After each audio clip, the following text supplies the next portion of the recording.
Hello my lovelies.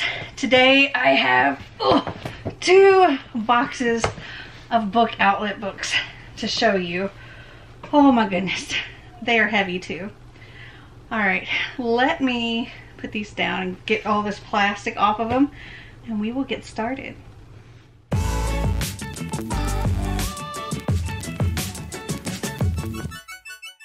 So a little pro tip here. I hate their new boxes. Well, not really new anymore, but I hate these boxes.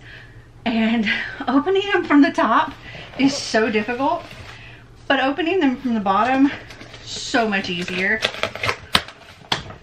See, like, that's it, open. Okay, so here are all the books that are in that first box. I'm gonna go ahead and open up the second box and stack them up here too. Okay, so we got these 2 stacks here, plus 2 more books I couldn't get there. So let's start with those. So the first one I have here, I've heard nothing but rave reviews on, and that is Part of Your World by Abby Jimenez. And I'm very, very excited to try this out. This says, after a wild bet, gourmet grilled cheese sandwich, and cuddle with the baby goat, Alexis Montgomery has had her world turned upside down. The cause? Daniel Grant, a ridiculously hot carpenter who's 10 years younger than she is, and as casual as they come, the complete opposite of sophisticated city girl Alexis. And yet their chemistry is undeniable.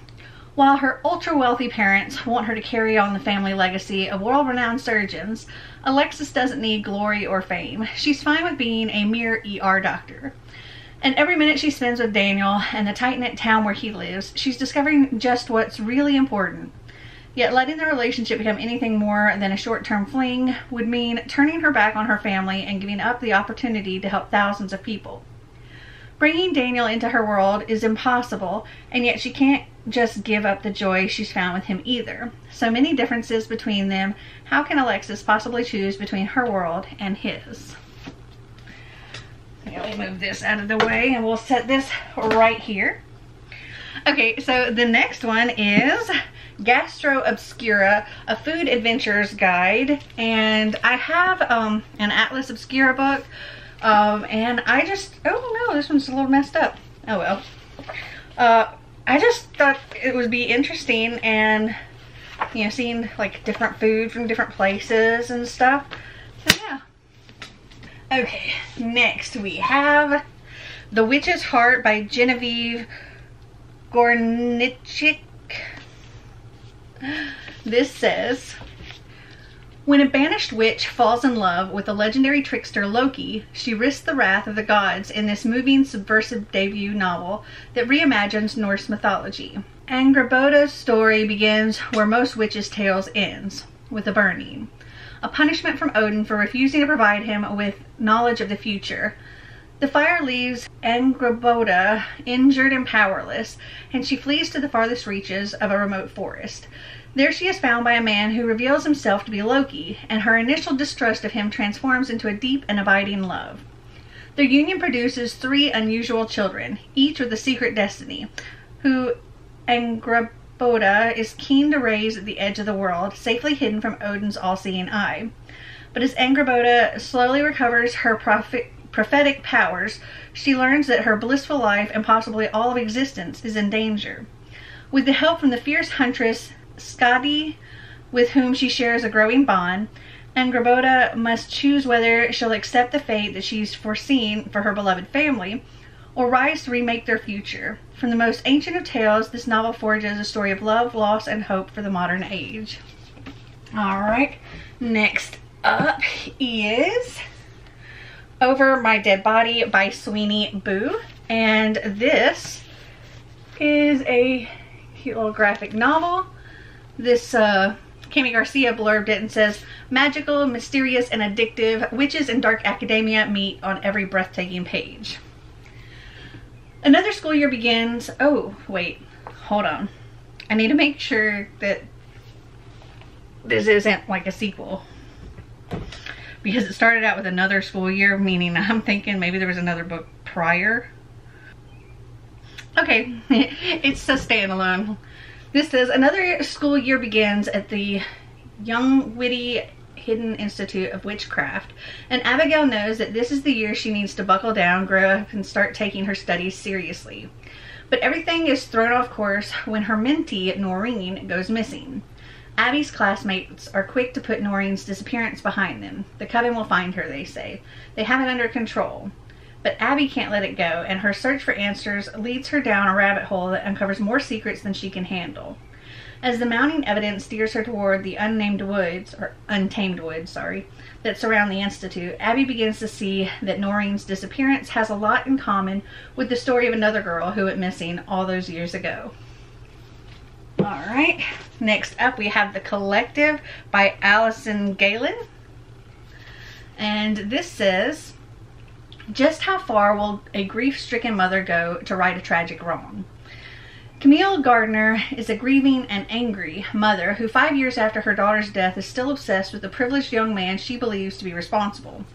When her rash actions draw the attention of a secret group of women, the Collective, Camille is drawn into a dark web where these mothers share their wildly different stories of loss as well as their desires for justice in a world where privilege denies accountability. Fueled by mutual rage, the Collective members devise and act out retribution fantasies via precise, anonymous, highly coordinated revenge killings. As Camille struggles to comprehend whether this is a role-playing exercise or terrifying reality, she must decide if these women are truly avenging angels or monsters. Becoming more deeply enmeshed in the group, Camille learns truths about the Collective and about herself that she may not survive. Okay, next up we have The Last House on the Street by Diane Chamberlain. This says, 1965. Growing up in the well-to-do town of Round Hill, North Carolina, Ellie Hockley was raised to be a certain type of proper Southern lady. Enrolled in college and all but engaged to a bank manager, Ellie isn't as committed to her expected future as her family believes. She's chosen to spend her summer break as a volunteer helping to register black voters. As Ellie follows her ideals, fighting for the civil rights of the marginalized, her scandalized parents scorn her efforts and her neighbors reveal their prejudices. And when she loses her heart to a fellow volunteer, Ellie discovers the frightening true nature of the people living in Round Hill. 2010. Architect Kayla Carter and her husband design a beautiful house for themselves in Round Hill's new development, Shadow Ridge Estates. It was supposed to be a home where they could raise their 3-year-old daughter and grow old together. Instead, it's the place where Kayla's husband died in an accident, a fact known to a mysterious woman who warned Kayla against moving in. The woods and lake behind the property are reputed to be haunted, and the new home has been targeted by vandals leaving threatening notes. And Kayla's neighbor, Ellie, is harboring long-buried secrets about the dark history of the land where her house was built. 2 women, 2 stories, both on a collision course with the truth, no matter what the truth may bring to light, in Diane Chamberlain's riveting, powerful novel about the search for justice. Alright, next up we have The Marvelers by Danielle Clayton. This is a cute little middle grade. Oh, here's the end pages. This says, 11-year-old Ella Duran is the first conjurer to attend the Arcanum Training Institute, a magic school in the clouds where marvelers from around the world practice their cultural arts like brewing Indian spice elixirs and bartering with pesky Irish pixies. Despite her excitement, Ella discovers that being the first isn't easy. Some marvelers mistrust her magic, which they deem bad and unnatural. But eventually she finds friends in the elixirs teacher, Master G. The Core, and fellow misfits Bridget, a girl who hates magic, and Jason, a boy with a fondness for magical creatures. When a dangerous criminal known as the Ace of Anarchy escapes prison, supposedly with a conjurer's aid, tensions grow in the Marvellian world, and Ella becomes the target of suspicion. Worse, Master G. The Core mysteriously disappears while away on a research trip. With the help of her friends and her own growing powers, Ella must find a way to clear her family's name and track down her mentor before it's too late. I think that sounds really good. Alright, next up we have The Children on the Hill by Jennifer McMahon. This says, 1978. At her renowned treatment center in picturesque Vermont, the brilliant psychiatrist Dr. Helen Hildreth is acclaimed for her compassionate work with the mentally ill. But at home with her cherished grandchildren, Violet and Eric, she's just Gran. One day, Gran brings home a child to stay with the family, Iris, silent, hollow-eyed, and skittish. Thrilled to have a new playmate, V invites Iris to ride their bicycles together, go to the drive-in, and join her and Eric's Monster Club, where they catalog all kinds of monsters and dream up ways to defeat them. Because as V explains, monsters are everywhere. 2019. Lizzie Shelley, host of the popular podcast Monsters Among Us, is on her way to Vermont, where a young girl has been abducted and the town is in an uproar over a possible monster sighting. Lizzie is determined to hunt it down because she knows better than anyone that monsters are real, and one of them is her very own sister. A haunting and vividly suspenseful page-turner from the literary descent of Shirley Jackson, The Children on the Hill takes us on a breathless journey to face the primal fears that lurk within us all. Okay, oh, this one's messed up too. It's a little torn. But this is Clown in a Cornfield 2 Friendo Lives by Adam Cesar. Yeah, it's just the jacket's a little torn. It looks like it's cut. Oh, it is down here too. But let me pull up the first book on Goodreads. Okay, so I have this first book as well, and I've heard it's really, really, really good. So when I saw this one, I figured I might as well go ahead and get it too. Alright, this says, Quinn Maybrook just wants to make it until graduation. She might not make it to morning. Quinn and her father moved to tiny, boring Kettle Springs to find a fresh start. But ever since the Bay Pen corn syrup factory shut down, Kettle Springs has cracked in half. On one side are the adults who are desperate to make Kettle Springs great again, and on the other are the kids who want to have fun, make prank videos, and get out of Kettle Springs as quickly as they can. Kettle Springs is caught in a battle between old and new, tradition and progress. It's a fight that looks like it will destroy the town, until Friendo, the Bay Pen mascot, a creepy clown in a pork pie hat, goes homicidal and decides that the only way for Kettle Springs to grow back is to cull the rotten crop of kids who live there now. Next up is My Heart is a Chainsaw by Stephen Graham Jones. Mostly I've heard about this from Kayla from Books and Lala. I know she really, really loves this. It's hit and miss with the things that Kayla loves versus what I love, but I do like to give them a shot. Sometimes they're just a little too weird for me, but I know that she really likes the weird, so we'll see.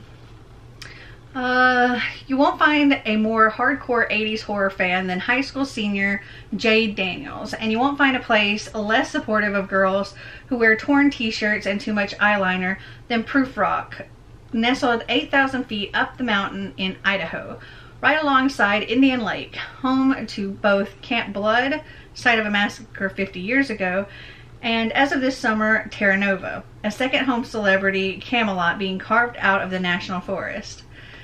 That's not the only thing that's getting carved up though. This, Jade knows, is the start of a slasher, but what kind? Who's wearing the mask? Jade's got an encyclopedic recall of every horror movie on the shelf, but will that help her survive? Can she set a final girl trained enough to stop all this from happening? Does she even want to? Isn't a slasher exactly what her hometown deserves? This novel explores the changing landscape of the West through Stephen Graham Jones's distinct voice of sharp humor and prophetic violence. Next up we have This Wicked Fate by Kaylin Barron, and this is the sequel to This Poison Heart, which I also own. I think I got it in a subscription box. Okay, so I've pulled up This Poison Heart on Goodreads. This says, Darkness blooms in best-selling author Kaylin Barron's new contemporary fantasy about a girl with a unique and deadly power. Briseis has a gift. She can grow plants from tiny seeds to rich blooms with a single touch. When Briseis' aunt dies and wills her a debilitated estate in rural New York, Bree and her parents decide to leave Brooklyn behind for the summer. Hopefully there, surrounded by plants and flowers, Bree will finally learn to control her gift. But their new home is sinister in ways they could never have imagined. It comes with a specific set of instructions. an old school apothecary, and a walled garden filled with the deadliest botanicals in the world that can only be entered by those who share Bree's unique family lineage. When strangers begin to arrive on their doorstep asking for tinctures and elixirs, Bree learns she has a surprising talent for creating them. One of the visitors is Marie, a mysterious young woman who Bree befriends, only to find that Marie is keeping dark secrets about the history of the estate and its surrounding community.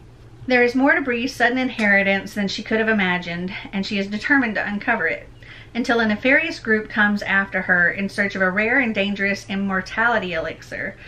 Up against a centuries-old curse and the deadliest plant on Earth, Bree must harness her gift to protect herself and her family. From the best-selling author of Cinderella is Dead comes another inspiring and deeply compelling story about a young woman with the power to conquer the dark forces descending around her. We'll set that one right there. Alright, next up is The Good Sister by Sally Hepworth. This says, "Two sisters, one truth, but which of them knows it?" Fern Castle works in her local library. She has dinner with her twin sister Rose 3 nights a week, and she avoids crowds, bright lights, and loud noises as much as possible. Fern has a carefully structured life, and disrupting her routine can be dangerous. When Rose discovers that she cannot get pregnant, Fern sees her chance to pay her sister back for everything Rose has done for her. Fern can have a baby for Rose. She just needs to find a father. Simple. Fern's mission will shake the foundations of the life she has carefully built for herself and stir up dark secrets from the past in this quirky, rich, and shocking story of unexpected love. Alright, now on to this stack here. This first one is one that I discovered from G over at Book Roast. She randomly got it and ended up really enjoying it, so I thought I'd give it a shot. And that is Squire by Sarah Alifji and Nadia Shamans. And this is it's a graphic novel. Looks like so. Looks like it got a little damage too. It's a little curled up down here on the bottom, but I can flatten that out. This says, born a second-class citizen, Asia has always dreamt of becoming a knight. It's the highest military honor in the once great Bayat Saji Empire, and as a member of the recently colonized Ornu people, it's her only way to full citizenship. Now ravaged by famine and mounting tensions between the different provinces, Bayat Saji finds itself on the brink of war once again, and Asia can finally enlist in the competitive Squire training program. It's not how she imagined it though. Hiding her Ornu status in order to better blend in, Asia must navigate new friendships, rivalries, and rigorous training under the merciless General Hindi. As the pressure mounts, Asia realizes that the greater good, Bayat Saji's military promises, might not include her, and that the recruits might be in more danger than she ever imagined. She will have to choose loyalty to her heart and heritage or loyalty to the Empire. I was trying to press that down some, but hopefully, maybe if I put it this way, a book can like press it for me. Okay, this next one is actually in plastic. It's also a graphic novel. This is Something is Killing the Children, Book 1, and it's hardcover, by James Tynion IV, Werther Deledra, and Miguel Muerto. And this one looks like so. Man, this one got banged up too. It's like cracked there. And here. And here. You see, like, it's cracked. Dang, what are they doing? It's cracked here too. Anyway, this is like normally 50 bucks. So finding it on Book Outlet was a steal. Let's see, I have to pull it up on Goodreads to tell you about it. This says, when children begin to go missing in the town of Archer's Peak, all hope seems lost until a mysterious woman arrives to reveal that terrifying creatures are behind the chaos, and that she alone will destroy them, no matter the cost. It's the monsters who should be afraid. When the children of Archer's Peak, a sleepy town in the heart of America, begin to go missing, everything seems hopeless. Most children never return, but the ones that do have terrible stories, impossible details of terrifying creatures that live in the shadows. Their only hope of finding and eliminating the threat is the arrival of a mysterious stranger, one who believes the children and claims to be the only one who sees what they can see. Her name is Erica Slaughter. She kills monsters. That is all she does, and she bears the cost because it must be done. That's this, and it looks like so.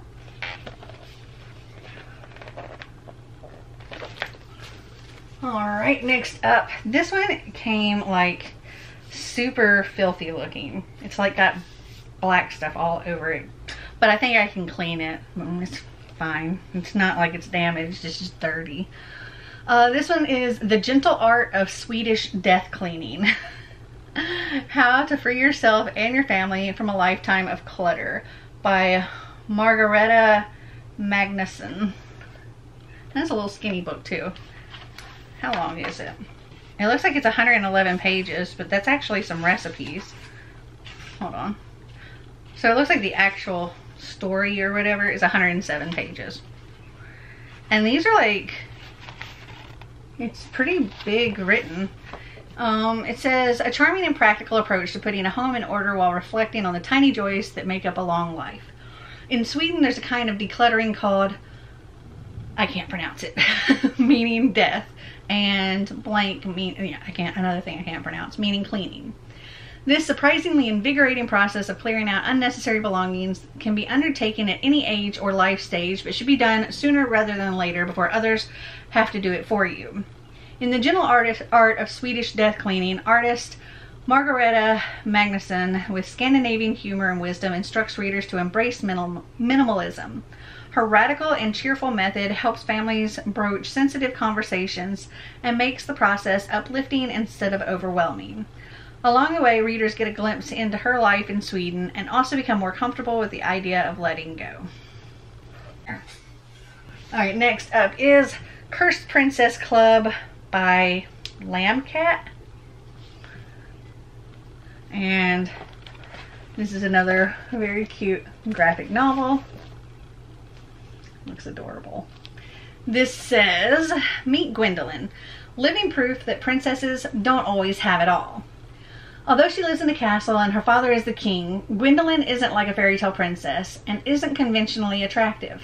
But one night she accidentally stumbles upon the twisted world of the Cursed Princess Club, and her life will never be the same. Hexed and cast out, the ladies of the club are just the people Gwendolyn needs to show her that just because she doesn't fit the mold does not mean she's any less of a princess.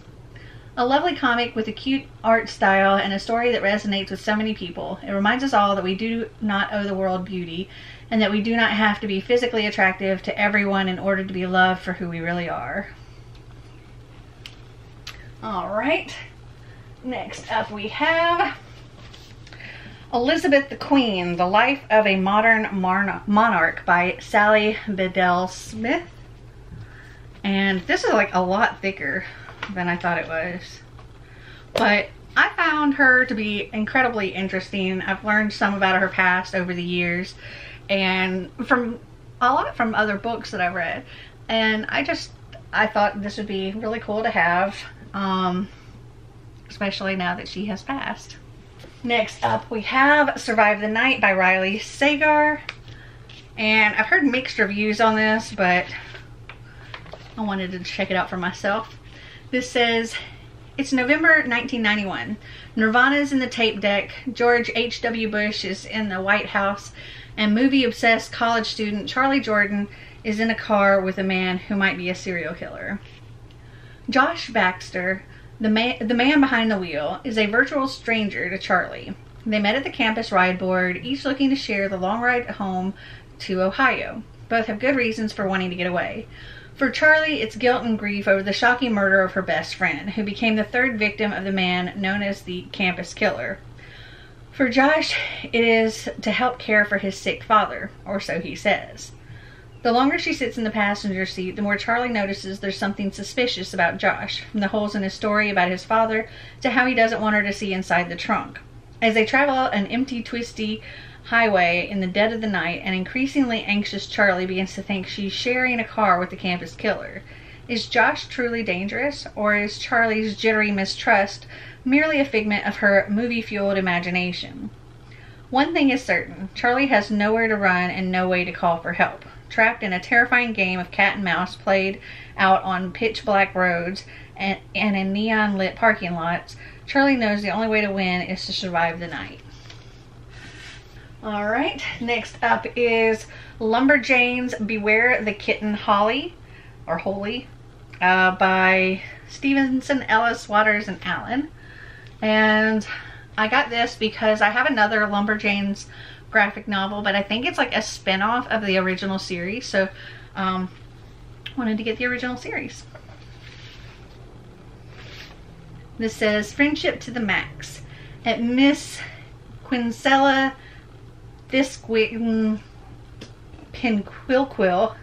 Thistle Crumpet's camp for hardcore lady types, things are not what they seem.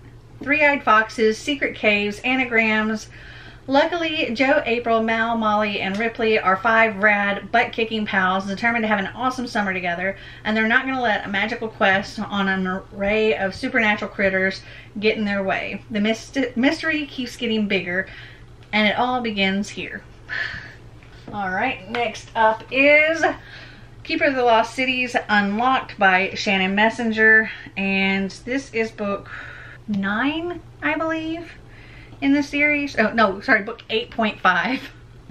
And I've been loving my reread of these and looking forward to continuing on.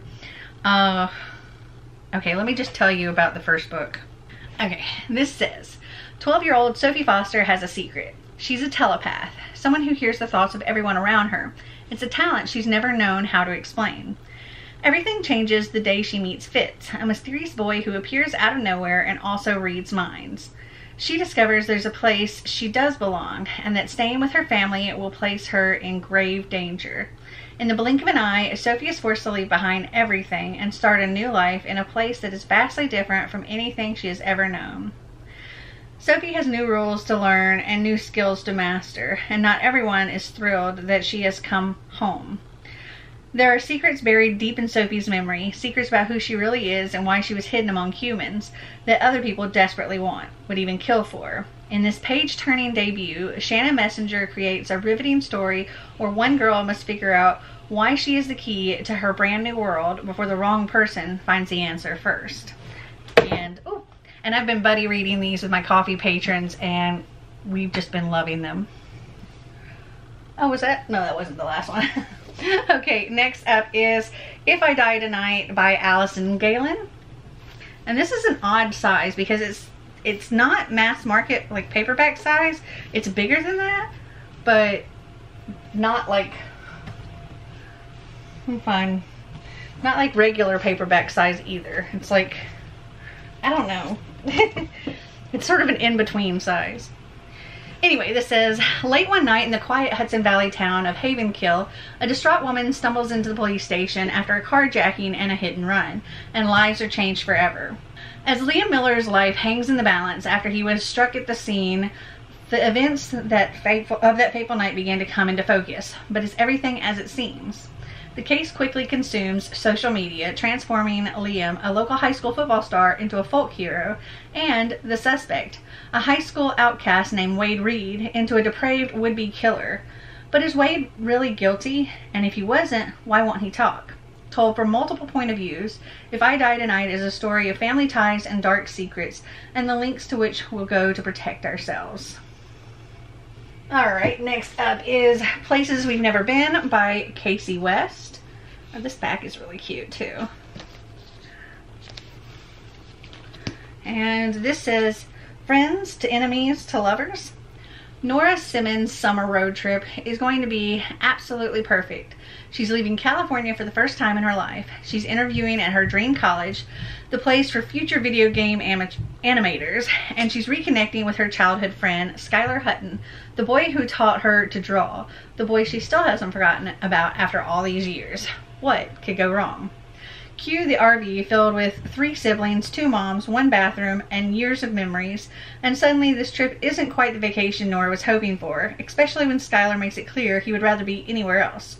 But Nora isn't one to give up without a fight, and as the families travel from desert heat to mountain vista, sparks begin to fly between these 2 ex-best friends. After all, friendship doesn't just fade away, does it?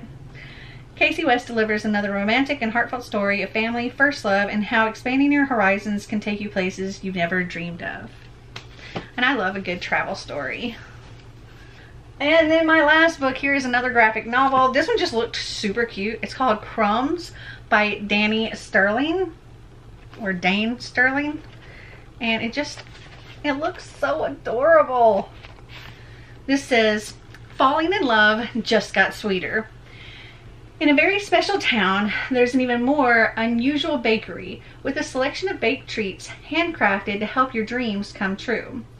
For Ray, a quiet young woman with special powers of her own, the order is always the same, a hot tea with a delicious side of romance. When Ray meets Lori, the kind barista who aspires to be a professional musician, she gets a real taste of love for the first time. But even with the spark of magic, romance isn't so simple. Both Ray and Lori are chasing their own dreams, and even when Ray starts to see the future, she can't predict her fate with Lori. Based on the webcomic from Webtoon, the #1 digital comic app averaging more than 10 million daily readers and 100 billion views annually, Crumbs is in a stunning print format for the first time with gorgeous illustrations and exclusive new content sure to please fans new and old." And like I said, this just looked so stinking cute. Okay, those are all 23 books that I acquired in this book outlet haul. Have you read any of them? Did you like them? Did you not? Comment down below and let me know. Well, I hope you enjoyed this video. If you did, give me a big thumbs up. If you'd like to see more videos like this, click that subscribe button down below. And until next time, remember to always be completely you. Bye!